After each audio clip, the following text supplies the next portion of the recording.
Okay, good morning, children. So today, that means we are going to see through this offline class. And yesterday itself, I have taught you regarding with Hindu undivided family. I hope I have explained you clearly, and you may go through that once again, and you can find it out. What do you mean by HUF? That is Hindu undivided family. And I have explained you what are the characteristics which has been existed or followed in the earlier period regarding with this Hindu undivided family. And now we are going to see about partnership. So many concerns we have discussed through flow chart in the sole proprietorship itself. And in that flow chart, we have seen about non-organized organizations and organized organizations. And I have explained you non-organized organization is there is no need of getting any license or any permissions from the government. Without the approval of the government itself, we can start any kind of organization. But regarding with organized, organized organization means we have to get the approval from the government, and after getting the approval only we can start the company. So this partnership is also comes under the non-organized institution. Why this is because means like a sole proprietorship as well as like a Hindu undivided family business. This partnership firm also can start without the license or without the permissions of the government itself. If we have discussed in the sole proprietorship itself, that is when a sole trader, if he wants to expand his business, as he is feeling or finding that he is earning quite a large sum of profit, and yet he want to make more profit from his business means he want to expand his business, but at the same time he won't have enough fund with him. So in order to make to put upon the capital, or else in order to find out the needed fund, he may ask his friend or any other family members or any relatives to become as his partner. So this partnership, either it may be by means of contract, or else maybe in the oral form of contract also. It may be they can make an agreement, and with that agreement itself, they can start a business and they can run it smoothly as much as they are being very sincere to each other. So this is to be as a partnership concern. Okay, now let us see here what is the introduction given in the text. So partnership form of organization is an extension of the sole proprietorship. So what I have told you. So that means extension of the sole proprietorship அப்படின்னு சொல்லி பார்க்கும்போது நம்ம already நான் சொல்லியிருக்கேன் உங்களுக்கு, ஒரு தனி மனிதன் அவனுடைய பிஸ்னஸை விரிவுபடுத்தணும் அப்படின்னு நினைக்கும் போது ஒன்று அவன்கிட்ட இருக்கக்கூடிய பணத்தை போட்டு அவன் அதை விரிவுபடுத்தலாம். அப்படியும் அவனுக்கு அந்த லாபம் நல்லாவே வருது அப்படின்னு தோணும் பொழுது இன்னும் நல்ல பெருசாக ஆக்கணும் அப்படின்னு நினைக்கல, அவன்கிட்ட போட வேண்டிய முதல் அவனுக்கிட்ட பத்தாது.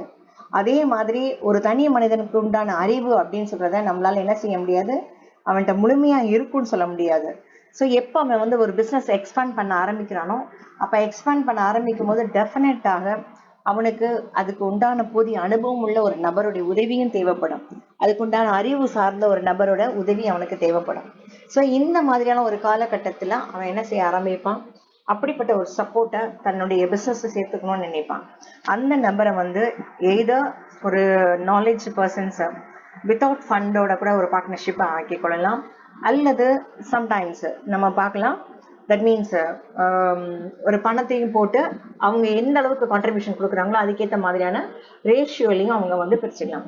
சம்டைம்ஸ் பார்த்தீங்கன்னா 1/2 அப்படின்னு சொன்னால் ஈக்குவல் ரேஷியோவாக அவங்க பிரிச்சுக்கலாம். ஸோ சில சமயங்களில் பார்த்தீங்கன்னா அந்த சோல் ப்ரொப்ரைட்டர் முதல்ல யார் அந்த பிஸ்னஸ் ஆரம்பிச்சாங்களோ அவருடைய கான்ட்ரிபியூஷன் அதிகமாக இருக்கலாம். ஸோ இப்போ அவருடைய கான்ட்ரிபியூஷன் அதிகமாக இருக்கு அப்படின்னு சொல்லி பார்த்தீங்கன்னா அவர் எந்த அளவுக்கு கான்ட்ரிபியூஷன் பண்ணியிருக்காரு. இப்போ ஒரு பிஸ்னஸ்னுடைய கேபிட்டல் 1 lakh அப்படின்னு சொல்லி ஃபிக்ஸேஷன் பண்ணியிருக்காங்க.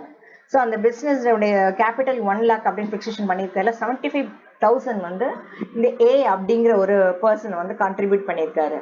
இப்போ அந்த ஏங்கிற பர்சன் தான் என்ன செய்யறாரு, இந்த மீதி 25,000 தன்னுடைய ஃப்ரெண்டு கிட்ட இருந்து வாங்கி அவரையும் ஒரு பார்ட்னரா அதுல கொண்டு வராரு. அப்போ அந்த 25,000 அந்த பி அப்படிங்கிற ஒரு பார்ட்னர் ஜாயின் ஆகும்போது இந்த ஏக்கு வரக்கூடிய ப்ராஃபிட் எவ்வளவு அப்படி பர்சன்டேஜ் அப்படின்னு சொல்லி பார்த்தீங்க அப்படின்னா, இது ப்ராஃபிட்டாக இருந்தாலும் சரி லாஸாக இருந்தாலும் சரி, that is 2/3 of the portion அவங்களுக்கு போய் சேரும். அதாவது 3/4 பங்கு அவர் கைக்கு போய் சேர்ந்துடும். இதுதான் அவங்க என்னன்னு சொல்றாங்க, இந்த பார்ட்னர்ஷிப்ல வந்து ஒரு ரேஷியோ மூலமாக அவங்க பிரிச்சுக்கிறாங்க. பி அப்படின்னு சொல்லி பார்த்தீங்கன்னா அவருக்கு 1/3 போய் சேரும். பிகாஸ் கால்வாசி பங்கு, ஏன்னா அவருடைய கான்ட்ரிபியூஷன் அவ்வளவுதான். ஸோ அவர் எந்த அளவுக்கு கான்ட்ரிபியூஷன் பண்றாரோ அதுக்கேற்ற மாதிரி தான் இந்த shares, that is particularly regarding with profit and லாஸை வந்து அவங்க ஷேர் பண்ணிக்கிறாங்க அவங்களுக்குள்ள அப்படின்னு சொல்லி நம்ம தெரிஞ்சுக்கலாம். So here it has been already been explained that a sole proprietary form of organization suffers from several drawbacks such as limited capital, limited managerial ability, concentrated risk and less chances for expansion and growth, etc. So here நம்ம வந்து already we have discussed what are the disadvantages in the sole proprietor அப்படின்னு சொல்லி நம்ம பார்த்துட்டோம். So sole proprietorshipல என்னென்ன disadvantages அப்படின்னு சொல்றதுல அவங்க first thing என்ன கொடுத்திருக்காங்க அப்படின்னு சொன்னா, they have meant with several drawbacks அப்படிங்கிறாங்க. நிறைய வந்து அவங்களுக்கு பின்தங்கின விஷயங்கள் இருக்கு அப்படிங்கிறாங்க. ஸோ எது அப்படின்னு சொல்லி பார்த்தோம் அப்படின்னா, ஃபர்ஸ்ட் லிமிடெட் கேபிட்டல். ஸோ அவங்களால என்ன செய்ய முடியாது, அதிக அளவில் அவங்களால கேபிட்டல் இன்வெஸ்ட்மெண்ட் பண்ண முடியாது. ஒரு தனி மனிதனால அவனுக்குண்டான சக்திக்கு என்ன அளவுல தான் அவன் ஏர்ன் பண்ணி வச்சிருக்கானோ, அல்லது வழி வழியாக வந்திருந்தாலுமே கூட அது ஒரு குறிப்பிட்ட அளவு தான் இருக்கும். அதே மாதிரி அவன் ஒருத்தன் தான் உழைக்கிறான் அந்த பிசினஸ்க்கு அப்படின்னு சொல்லும்போது அவனுடைய உழைப்பும் ஒரு அளவுக்கு தான் அவனால கொடுக்க முடியும். ஸோ மேனேஜரியல் எபிலிட்டி அப்படின்னு சொல்லி பார்த்தீங்கன்னா, நிர்வாக திறனுமே கூட அவனால அவனுடைய கெப்பாசிட்டி எந்த அளவுக்கு இருக்கும் அப்படின்றதோ அந்த அளவுக்கு மேல அவனால கான்சென்ட்ரேட் பண்ண முடியாது. ஸோ கான்சென்ட்ரேட்டட் இன் ரிஸ்க் அப்படின்னு சொல்லி பார்த்தீங்க அப்படின்னு சொன்னா, அவன் எல்லாத்தையுமே கூர்ந்து கவனிச்சுட்டு இருப்பான் அப்படின்னு சொல்ல முடியாது. ஏதாவது ஒரு இதுல அவனுடைய கவனம் சிதறலாம். அப்ப அந்த ரூபத்துல கூட அவனுக்கு ஒரு ரிஸ்க் அந்த பிசினஸ்ல ஏற்பட்டதுக்கான வாய்ப்புகள் இருக்கலாம். So less chances for expansion, growth etcetera அப்படின்னு சொல்லும்போது ஒரு தனி மனிதனாலேயே அவனால என்ன செய்ய முடியாது, அவனுடைய பிசினஸை மேற்கொண்டு எக்ஸ்பேண்ட் பண்ணியும் அதை வளர்ச்சி காண வைக்கவும் முடியாது. At that time he needs support from somebody else. So அந்த சப்போர்ட் அப்படிங்கிறதா அவனுடைய இதோ அவனுடைய ஃப்ரெண்டா இருக்கலாம் அல்லது ஃபேமிலி ரிலேட்டிவ்ஸ் யார் வேணாலும் இருக்கலாம். ஸோ அவங்க மூலமாக அவங்கள பார்ட்னர் ஆக்கிக்கிட்டு அவன் என்ன செய்யலாம், அவனுடைய பார்ட்னர்ஷிப் கன்சர்னை அவன் எக்ஸ்பேண்ட் பண்ணலாம் அப்படின்னு சொல்லி சொல்றாங்க. And then the next one அப்படின்னு சொல்லி பார்த்தீங்க அப்படின்னு சொன்னீங்கன்னா, with the result the sole trader is compelled to seek the cooperation of others so that he can meet the changing situations effectively. So with the result அப்படின்னு சொல்லி பார்த்தீங்கன்னா, so ஆக முடிவாக நம்ம பார்க்குறோம் அப்படின்னு சொன்னோம்னா, இந்த சோல் ட்ரேடர் அவருக்கு வேற வழி அவருக்கு வந்து வேற வழியே கிடையாது. கண்டிப்பா அவருக்கு யாருடைய உதவியாக அங்க கண்டிப்பா தேவைப்படும். ஸோ அந்த தேவைப்படக்கூடிய உதவியின் மூலமாக அந்த காலத்தை சூழ்நிலையை அவர் மாற்றி அமைக்க வேண்டிய ஒரு கட்டாய நிலையில அவர் வருவாரு.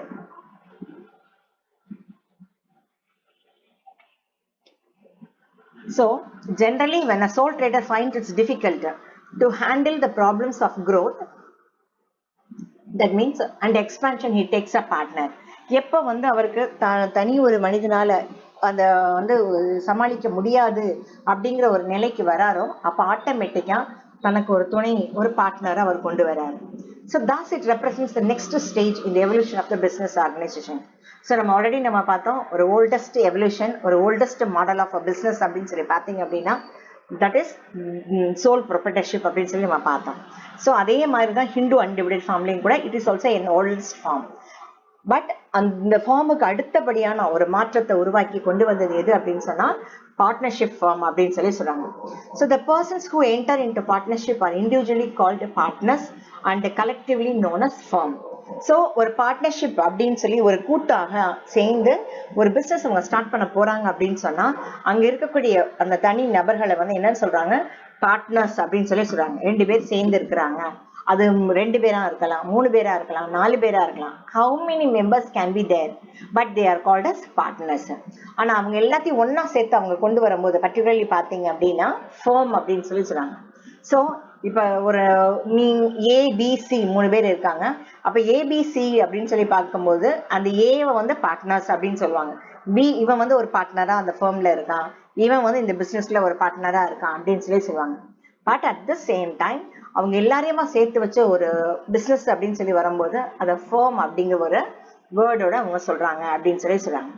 So according to section 4 of the Partnership Act 1932, partnership is the relation between persons who have agreed to share the profits of a business carried on by all or any of them acting for all.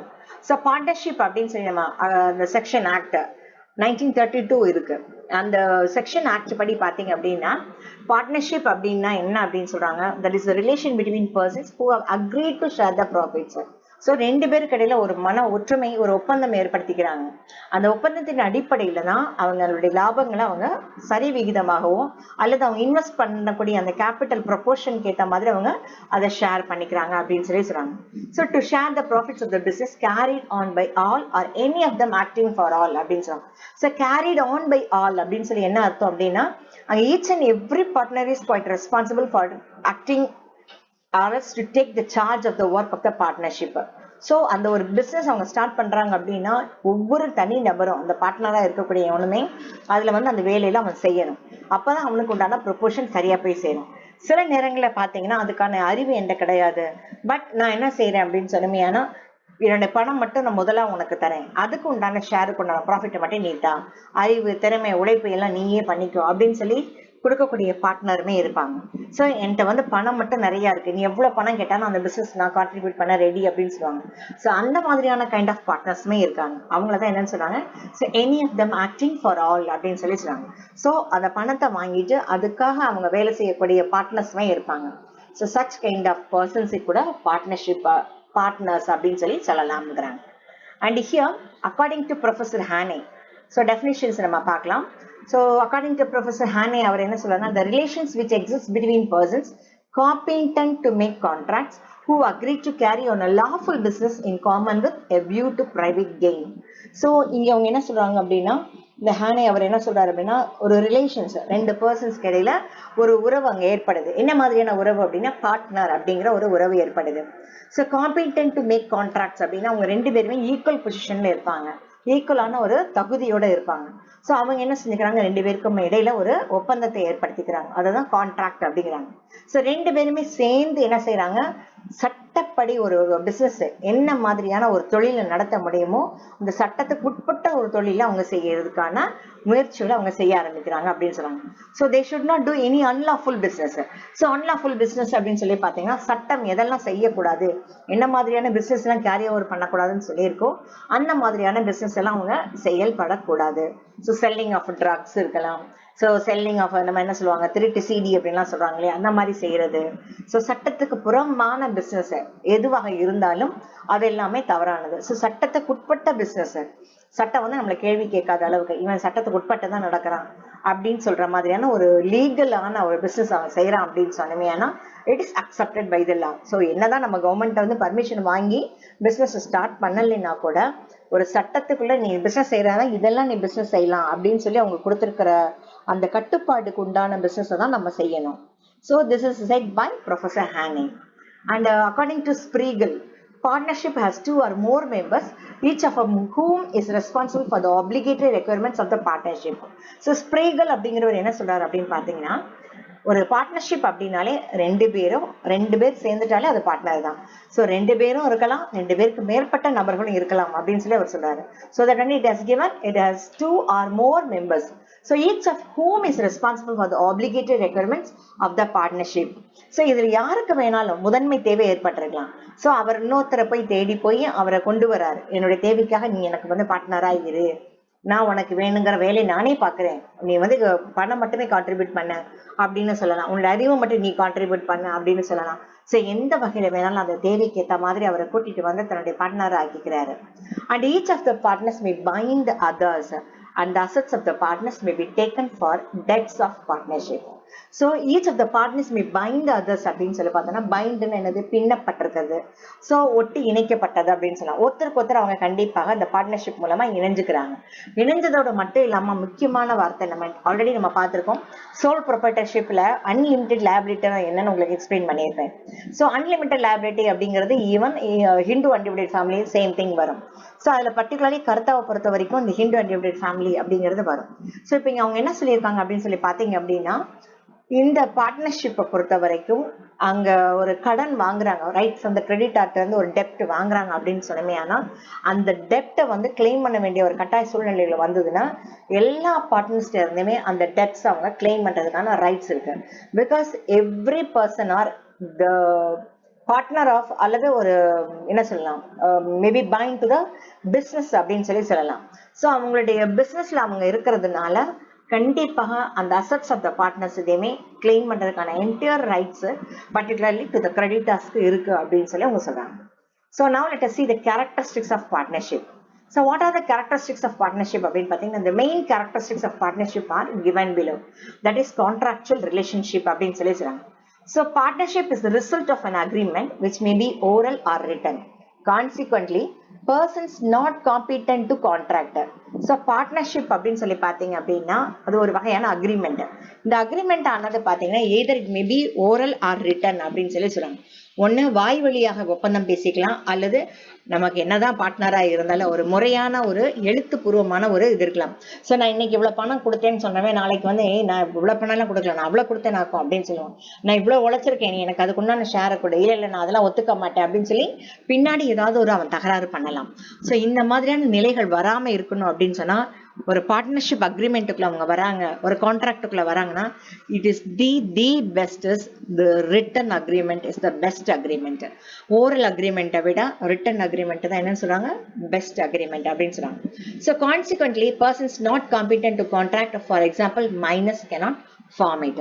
So உங்க எல்லாருக்குமே தெரியும் minus அப்படின்னு சொல்லுவோம். ஏன்னா நீங்களாம் எந்த கேட்டகரியில் வருவீங்க, மைனரா மேஜரா அப்படின்னு பார்த்தீங்கன்னா you will be under the category of minor, because according to government the persons those who are being below 18 அவங்களை எல்லாத்தையுமே நம்ம என்னன்னு சொல்லுவாங்க 18 and 18 below அப்படின்றத நம்ம பர்டிகுலராக சொல்லலாம். ஸோ அந்த மாதிரி இருக்கக்கூடிய பர்சன்ஸ் எல்லாத்தையுமே மைனர்ஸ் அப்படின்னு சொல்லி சொல்லுவாங்க. ஸோ 18 வயசு பூர்த்தியானவங்களை மட்டும்தான் என்னன்னு சொல்லுவாங்க, மேஜர் அப்படின்னு சொல்லி சொல்லுவாங்க. ஸோ இங்க மைனஸ் எல்லாத்தையும் அவங்க என்ன செய்ய மாட்டாங்க, ஒரு பார்ட்னரா சேர்த்துக்கவே மாட்டாங்க, ஒரு கான்ட்ராக்டர்ல அவங்க வர முடியாது அப்படின்னு சொல்லி சொல்லுவாங்க. பட் அஃப்கோர்ஸ் இப்போ சப்போஸ் இந்த பார்ட்னர்ஷிப்ல பாத்தீங்க அப்படின்னா ஒரு மைனர் அப்படின்னு சொல்லும்போது அவங்க ஒரு பெரிய பணக்காரனுடைய ஒரு பையனா இருக்கலாம். ஸோ அப்ப அந்த பெரிய பணக்காரனுடைய பையன் அவன்கிட்ட மூலமா நமக்கு வந்து பணம் அவனால வாங்கி அவனை வச்சு நம்ம பிசினஸ் பண்ண முடியும் அப்படின்னு சொல்லுமையானா அதுக்கு வந்து கண்டிப்பாக ஒரு ஆத்தரைசேஷனான ஒரு பர்சன் அவங்களுக்கு வந்து இருப்பாங்க. என்னன்ற பேர்ல அப்படின்னு பாத்தீங்கன்னா கார்டியன் அப்படிங்கிற பேர்ல வரலாம். ஸோ அப்படிப்பட்ட பர்சன்ஸ் மூலமாகவோ அல்லது அக்கார்டிங் டு தி லீகலாக ஏதாவது ஒரு லீகல்ல வந்து சட்டப்பூர்வமான ஒரு அனுமதி இருக்கும். அந்த அனுமதியின் மூலமாக அந்த மைனர் வந்து இந்த மாதிரி ஒரு பார்ட்னர்ஷிப்ல அவங்க வர இஷ்டப்படுறாங்க, அல்லது இந்த பார்ட்னர்ஸ் அவன் வரதை விரும்புறாங்க, அவன் மூலமா நமக்கு ஃபண்ட் சப்போர்ட் மணி சப்ளை கிடைக்கும் அப்படின்னு நினைக்கிறாங்க அப்படின்னா they can accept it. So இந்த மாதிரியான contract relationship will be there. And plurality of persons. So plural அப்படின்னு சொன்னாலே உங்களுக்கு எல்லாருக்குமே நல்லா தெரிஞ்சிருக்கும், இங்கிலீஷ்ல நீங்க பார்த்திருப்பீங்க. ஸோ ப்ளூரல்னால என்னது, ஒரு சிங்கிள் பர்சனா இருக்கும்போது it is soul proprietor. So அதே ஏதோ ஒரு 2 பேர் சேர்ந்துட்டாங்க, அதுக்கும் மேற்பட்ட நபர் வந்துட்டாங்கனால ஆட்டோமேட்டிக்கா it will comes under the form of plural. So இங்க அதை தான் அவங்க சொல்றாங்க plurality of persons அப்படின்னு சொல்லி சொல்றாங்க. So since partnership is outcome of an agreement, the minimum number of persons required to form a partnership. So ஒரு partnership அப்படிங்கிறது ஒரு ஒப்பந்தத்தின் அடிப்படையில் உருவாக்கப்படுது அப்படின்னு சொல்லும்போது கண்டிப்பாக அங்க ஒரு பார்ட்னர்ஷிப்புக்கு பர்சன்ஸ் நமக்கு தேவைப்படுறாங்க. அந்த persons either it may be 2ஆவும் இருக்கலாம் அல்லது அதுக்கு மேற்பட்டவங்களாவும் இருக்கலாம். So maximum is restricted to 10 in the case of banking business and to 20 in all other cases. So even partnership முறையில ஒரு பேங்க் ஆரம்பிக்கணும்னு நினைக்கிறாங்க ஒரு பார்ட்னர்ஷிப் அப்படின்னா கூட ஒரு 10 பேர் இணைஞ்சு கூட பேங்க் ஆரம்பிக்கலாம். ஸோ என்ன மேம் நீங்க பேங்க் ஆரம்பிக்கலாமான்னு சொல்றீங்களா, அதெல்லாம் கவர்மெண்ட்ல சார்ந்ததான்னு கேட்பீங்க. எஸ் அஃப்கோர்ஸ் கவர்மெண்ட்டை சேர்ந்தது அப்படின்னு சொல்லும் போது நீங்க பின்னாடி வரக்கூடிய சாப்டர்ஸ்ல பாப்பீங்க நேஷனல் பேங்க் அப்படின்னு சொல்லி இருக்கும். ஸோ நேஷனலைஸ்டு பேங்க் அப்படின்னு சொல்றது எல்லாமே கவர்மெண்டோடைய கண்ட்ரோல்ல இருக்கக்கூடிய பேங்க்ஸ். அதே மாதிரி நேஷனலைஸ் இல்லாத பேங்க்ஸ் அதெல்லாம் பிரைவேட் பேங்க்ஸ் அப்படின்னு சொல்லுவாங்க. இப்போ பிரைவேட் பேங்க்ஸ் பாத்தீங்கன்னா நிறைய இருக்கு. That means KVP, that is Karur Vaishya bank இருக்கு, சிட்டி யூனியன் பேங்க் இருக்கு, மஜுரா பேங்க் அப்படின்னு இருக்கு. ஸோ இதெல்லாமே என்னன்னு பாத்தீங்கன்னா பிரைவேட் பேங்க். ஸோ இந்த இதெல்லாம் வந்து பாத்தீங்கன்னா யாராவது ஒரு தனி ஒரு மனிதனால தான் இந்த பேங்கிங் பிசினஸ் ரன் பண்ணப்படக்கூடியதா இருக்கும். அப்போ தனி ஒரு மனிதனால அவனால் ரன் பண்ண முடியாது. ஏன்னா நவடேஸ் இந்த மாதிரியான பிரான்ச்சஸ் பாத்தீங்கன்னா நிறையவே இருக்கு. நிறைய அதர் டிஸ்ட்ரிக்ட்ல இப்போ மதுரையில இருந்து டிரான்ஸ்ஃபர் ஆகி போறவங்க வேற ஏதாவது ஒரு ஈரோடு டிஸ்ட்ரிக்ட் அல்லது that means Periyar district, Coimbatore district அப்படின்னு ஏதாவது ஒரு ஊருக்கு அவங்க மாற்றப்பட்டு போகலாம் டிரான்ஸ்ஃபர் ஆகி. ஸோ இப்படி நிறைய பிரான்ச்சஸ் இருக்கு அப்படின்னு சொன்னா ஒரு சிங்கிள் பர்சனால அதை மேனேஜ் பண்ண முடியாது. அப்ப ஹி நீட்ஸ் சம் பார்ட்னர்ஸ். அப்ப அந்த மாதிரியான ஒரு சூழ்நிலைகளை வரும்போது ஒரு ஜென்ரலான ஒரு பிசினஸ் ஆரம்பிக்கிறோம் அப்படின்னு சொல்லி பாத்தீங்கன்னா 2லையும் இருக்கலாம். அண்ட் மேக்ஸிமம் லெவல் அப்படின்னு சொல்லி பார்க்கும்போது பர்டிகுலர்லி பேங்கிங் பிஸ்னஸை பொறுத்த வரைக்கும் 10 மட்டும்தான் அலௌடு. இன் அதர் கேசஸ் அப்படின்னு சொன்னால் வேறு எந்த வகையான பிஸ்னஸ் நீங்கள் ஸ்டார்ட் பண்ணாலும் மேக்ஸிமம் வந்து 20 தான் இருக்கணும் பார்ட்னர்ஷிப்பில். 20 அவங்க கிராஸ் பண்ணிட்டாங்க அப்படின்னு சொன்னாலும் it will comes under the category of company அப்படின்னு சொல்லி சொல்கிறாங்க. ஸோ அது ஒரு கம்பெனி அப்படிங்கிற ஒரு கேட்டகரிக்குள்ள அது உருமாற ஆரம்பிச்சிடும். Okay, now let us see the third characteristics, that is existence of business அப்படிங்கிறாங்க. ஸோ எக்ஸிஸ்டன்ஸ் அப்படின்னு சொன்னா ஒரு பார்ட்னர்ஷிப் ஆரம்பிக்கிறாங்க. ஆரம்பிச்சதுக்கு அப்புறம் அது எவ்வளவு நாள் வரைக்கும் அதை வந்து கொண்டு செலுத்தலாம் அப்படிங்கிறது இருக்கு. ஸோ அது எவ்வளவு நாள் வரைக்கும் கொண்டு செலுத்தலாம் அப்படிங்கிறது யார் கையில இருக்கு? அந்த பார்ட்னர்ஸ் கையில தான் இருக்கு. அந்த பார்ட்னர்ஸ்ல எவ்வளவு தூரத்துக்கு அதை ஒற்றுமையா கொண்டு போக முடியுது, எவ்வளவு தூரத்துக்கு சட்டத்துக்கு உட்பட்டு கொண்டு போறாங்க, ஒருத்தருடைய வார்த்தையை ஒருத்தர் எவ்வளவு காலத்துக்கு கட்டி காக்குறாங்க, அது எல்லாத்தையும் பொறுத்து தான் அந்த எக்ஸிஸ்டன்ஸ் ஆஃப் பிசினஸே அங்க இருக்கு அப்படின்னு சொல்லி சொல்றாங்க. ஸோ நம்ம let us see here the partnership agreement must be to carry on lawful business or a profession. So இந்த பார்ட்னர்ஷிப் அப்படின்னு சொல்லி பார்த்தீங்க அப்படின்னா ஒரு சட்டத்துக்கு உட்பட்ட ஒரு பிசினஸாக தான் இருக்கணும் அல்லது ஒரு ப்ரொஃபஷனாக இருக்கும். ஸோ ஒரு ப்ரொஃபஷன் ஒன்று எப்படி மேம் அந்த பார்ட்னர்ஷிப்ல ப்ரொஃபஷன் வரலாமா நீங்கள் கேட்கலாம். Yes of course even profession also can be take place in the partnership firm. So எப்படி அப்படின்னு சொல்லி நம்ம பார்த்தோம்னா ஒரு 2 டாக்டர்ஸ் ஒன்னா சேர்ந்து ஒரு கிளினிக்ல ஒர்க் பண்ணலாம். ஸோ இப்போ 2 டாக்டர்ஸ் அப்படின்னு சொன்னா ஒருத்தர் இஎன்டி ஸ்பெஷலிஸ்டா இருக்கலாம், ஒருத்தர் ஹார்ட் ஸ்பெஷலிஸ்டா இருக்கலாம், ஒருத்தர் ஜென்ரல் எம்பிபிஎஸ் பர்சனா இருப்பாரு. அவர் வந்து பாத்தீங்கன்னா நீங்க உள்ள போகும்போது உங்களுக்கு என்ன செக் பண்ணி கொடுப்பாங்க, ஃபீவர் வந்தது அப்படின்னு சொன்னா அதுக்கு உண்டான ட்ரீட்மெண்ட் கொடுக்க, ஜென்ரல் ட்ரீட்மெண்ட் நீங்க எதுக்காக ஒரு ஸ்டொமக் பெயின் போறீங்க அந்த மாதிரி எல்லாம் அவங்க கொடுப்பாங்க. But at the same time ஒரு மேஜர் ப்ராப்ளமோட ஒரு பேஷண்ட் வராங்க அப்படின்னு சொன்னா அதுக்கு உண்டான ஒரு ஸ்பெஷலைஸ்டு டாக்டர் கண்டிப்பா நமக்கு தேவை, ஒரு ஸ்பெஷலிஸ்ட் நமக்கு தேவை. அப்படிப்பட்ட பர்சன் அவங்க வந்து என்ன செஞ்சிருப்பாங்க, ஒரு பார்ட்னரா அங்க அமைச்சிருப்பாங்க. ஸோ அவர் வரக்கூடிய டைமிங் மட்டுமே வந்து அவங்களே போட்டிருப்பாங்க, இந்த டைமிங்ல அவர் வருவாரு, ஹார்ட் டாக்டர் வருவாரு, இஎன்டி ஸ்பெஷலிஸ்ட் வருவாரு அப்படின்னு சொல்லி, ஒரு எம்டி டாக்டர் வருவாரு, எம்எஸ் வருவாரு அப்படின்லாம் சொல்லி அவங்க போட்டிருப்பாங்க. So if you want to consult with our particular diseases அப்படின்னு சொல்லுமையானா அந்த டாக்டர் நம்ம பார்க்கறதுக்கான அனுமதியை அவங்களே கொடுப்பாங்க. ஸோ இதெல்லாம் எப்படி எந்த பேசிஸ்ல நடக்குதுன்னு பார்த்தீங்கன்னா அண்டர் ப்ரொஃபஷன் கேட்டகரி. அதே மாதிரி chartered accountant. So chartered accountant அப்படின்னு சொல்லி பார்த்தீங்கன்னா ஒரு மனிதனால மட்டுமே இந்த எல்லா அக்கௌண்ட்ஸையும் எல்லா பெரிய பெரிய நிறுவனத்தினுடைய அக்கௌண்ட்ஸ் எல்லாத்தையுமே அவங்க பார்க்க முடியும் அப்படின்னு சொல்ல முடியாது. அப்போ தன்னோட சேர்ந்து இன்னொரு பார்ட்னரை அவங்க நினைச்சுக்கலாம். அப்படி இன்னொரு பார்ட்னரோட சேர்ந்து 2 பேருமா சேர்ந்து சக்சஸ்ஃபுல்லாக அந்த பிசினஸ் ரன் பண்ணக்கூடிய கெப்பாசிட்டி இருக்கும். 2 லாயர்ஸ் 2 பேர் சேர்ந்து ஒரு ஆபீஸ் போட்டு அவங்க கேஸ் அவங்க வந்து ஆட்கள் பிடிக்கலாம். ஸோ இந்த மாதிரி வர்றது எல்லாமே கேட்டகரியில பாத்தீங்கன்னா ப்ரொஃபஷன் அப்படின்ற ஒரு கேட்டகரியில வரும். And if there is no business, there can be no partnership. In other words, partnership is not a club or a charitable association. So if there is no business, there can be no partnership அப்படிங்கிறாங்க. So நம்ம ஒரு business இது வந்து என்னன்னா actually நம்ம first சாப்டர்ல நம்ம பார்த்திருப்போம், எக்கனாமிக் ஆக்டிவிட்டி, நான் எக்கனாமிக் ஆக்டிவிட்டின்னு பார்த்திருப்பீங்க. ஸோ எக்கனாமிக் ஆக்டிவிட்டினால என்னது நம்ம பார்த்தோம், ஒரு ப்ராஃபிட் நமக்கு ஏர்ன் பண்ணி கொடுக்கறது எல்லாமே எக்கனாமிக் ஆக்டிவிட்டி. ஸோ ஆட்டோமேட்டிக்கா பிசினஸ் அப்படிங்கிறது என்ன இதுல கேட்டகரியில வந்துருச்சு, எக்கனாமிக் ஆக்டிவிட்டியில வந்துருச்சு. அதே தான் இங்கேயும் சொல்றாங்க. ஒரு பார்ட்னர்ஷிப் அப்படின்னு சொல்லி அவங்க வர்றாங்க அப்படின்னு சொன்னா அவங்க வந்து ஒரு தொழில், ஒரு பிசினஸ் தான் அவங்க பண்ணணும். அதன் மூலமா they should or else they could earn profit alone. அப்படி ஏர்ன் பண்ணா மட்டும்தான் அது பார்ட்னர்ஷிப் ஃபார்மா இருக்க முடியும், இல்லைன்னா அது பார்ட்னர்ஷிப் ஃபார்மா சொல்ல முடியாது அப்படின்னு சொல்லி சொல்றாங்க. எப்போ அது வந்து ஒரு பார்ட்னர்ஷிப் ஃபார்மா இருக்காது அப்படின்னு சொல்லி பாத்தீங்கன்னா ஒரு கிளப் ஆரம்பிச்சு மக்களுக்கு ஒரு என்டர்டைன்மெண்ட்டை கொடுக்குறாங்க அப்படின்னு சொன்னா it is not consider as a partnership அப்படிங்கிறாங்க. அதே மாதிரி ஒரு charitable association. So what you mean by charitable அசோசியேஷன்னா பப்ளிக்கு அவங்க ஒரு சர்வீஸ் பண்றாங்க அப்படின்னு சொன்னோம்னா it is not comes under the partnership form அப்படிங்கிறாங்க. ஸோ ஒரு பார்ட்னர்ஷிப் ஃபார்ம் அப்படின்னு சொன்னாலே it has to earn some profit through their business. அப்படி இருந்தா மட்டும்தான் அது business, that is a partnership அப்படின்னு சொல்லி சொல்றாங்க. And then the next one is sharing profits அப்படின்னு சொல்றோம். Sharing profits அப்படின்னு சொல்லும்போது the business must be carried on with a view to earn profit and share it among all the partners. An agreement to undertake the philanthropic activities does not constitute partnership because the profit motive is completely absent. So sharing profits அப்படின்னு சொல்லி வரும்போது நான் already சொல்லியிருக்கேன், according to their share. So அவங்க எவ்வளவு தூரம் capital போடுறாங்களோ அதுக்கு உண்டான ப்ரொபோர்ஷன் படி தான் அவங்களுக்கு ப்ராஃபிட் அங்க கண்டிப்பா கிடைக்கும். ஸோ ஒரு ப்ராஃபிட்டை ஏர்ன் பண்ணுங்கிற நோக்கத்தோட மட்டுமே ஒரு பிசினஸ் ஸ்டார்ட் பண்ணாங்கன்னா மட்டும்தான் அவங்களுக்குள்ள அந்த ப்ராஃபிட் ஷேரிங்ன்றது இருக்கும். ஆனா அதே சமயம் an agreement to undertake a philanthropic activities அப்படின்னு சொன்னா philanthropic அப்படின்னு சொன்னா ஒரு ஜெனரல் சர்வீசஸ் ஒரு பப்ளிக்கு பண்றது. ஸோ யாராவது ஒரு என்ன சொல்லலாம், ஒரு ஆர்ஃபனேஜ் நடத்தலாம். ஸோ ஆர்ஃபனேஜ் அப்படின்னா என்னது, அனாதை குழந்தைங்களுக்காக ஒரு இல்லம் அப்படின்னு சொல்லலாம். ஓல்டேஜ் ஹோம் நடத்தலாம். ஸோ அந்த மாதிரி ஆக்டிவிட்டிக்காக ஒரு பார்ட்னர்ஷிப் போட்டு அவங்க நடத்துறாங்க அப்படின்னு சொன்னா அது it is not consider as a partnership அப்படிங்கிறாங்க.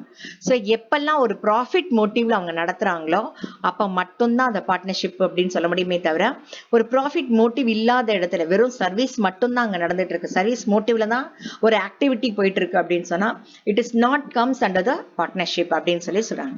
So that is another important characteristics regarding sharing profits. Then mutual agency அப்படின்னு சொல்றாங்க. So what do you mean by mutual agencies அப்படின்னு சொல்லி பார்த்தீங்க அப்படின்னா, here it has given, in fact mutual agency is the essence of partnership. Since the business is to be carried on by all or any of them acting for all, each partner acts simultaneously as a principal and an agent. To the outsiders, he is a principal, while to the other partners, he is an agent. So what it has given அப்படின்னா mutual agency. அதாவது இப்ப நானும் partner நீயும் partner, நானும் முதலாளி நீயும் முதலாளி, நானும் தொழிலாளி நீயும் தொழிலாளி, அந்த அங்க உள்ள ஒரு கான்செப்ட் எதுல, பார்ட்னர்ஷிப்பை பொறுத்த வரைக்கும். ஸோ வெளியில உள்ள பாக்குறவங்களுக்கு என்ன தோணும், இவன் ஒரு பார்ட்னர் இந்த பிசினஸ்ல அப்படின்னு தோணும். இவன் தான் பிரின்சிபல் மாதிரி. தட் மீன்ஸ் நல்ல நாலேஜ் உள்ள பர்சன்ஸ் என்ன செஞ்சிருப்பாங்க, கலாப்பட்டியில உட்கார வச்சிருப்பாங்க.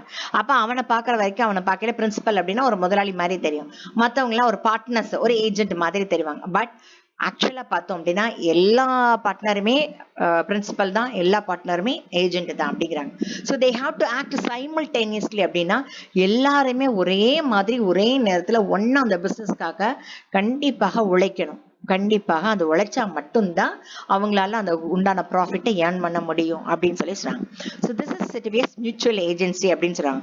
ஸோ இதுதான் முக்கியமான ஒரு எசன்ஸ் அப்படின்னு சொல்லுவாங்க. ஏன்னா அங்கிருந்து கிடைக்கக்கூடிய ஒரு சாறு, என்ன சாறு, தட் இஸ் எல்லாரும் ஒன்னா உழைக்கிறது மூலமாக கிடைக்கக்கூடிய சாறு தான் ப்ராஃபிட் அப்படின்னு சொல்லி சொல்றாங்க. ஸோ வெளியில இருந்து பாக்குறவங்களுக்கு இவன் மட்டும்தான் பிரின்சிபல், இவன் தான் ஹெட் போல அப்படின்னு அவங்க நினைக்கலாம், அதர்ஸ் எல்லாம் பார்ட்னர்ஸ் அப்படின்னு நினைக்கலாம். பட் ஆக்சுவலி ஒரு பார்ட்னர் அவன் பிரின்சிபல் அப்படின்னா மத்தவங்க ஏஜென்ட்னா, அதே மாதிரி அவனை பொறுத்த வரைக்கும் அவன் வந்து பிரின்சிபல், மத்தவங்களாம் agent. This is quite common regarding with this partnership அப்படின்னு சொல்லி சொல்றாங்க. So these are the characteristics which we have seen in this partnership concern. So நம்ம ஆல்ரெடி நம்ம பார்த்தது sole proprietorship பார்த்திருக்கோம், and Hindu undivided family பார்த்திருக்கோம், and now partnership பார்த்துட்டு இருக்கோம். So partnership ஒரு தடவை go through பண்ணி பாருங்க. And this is also quite easy to understand, and read these characteristics also, dear children, and do your homework and you can send it to me. Thank you, dear children.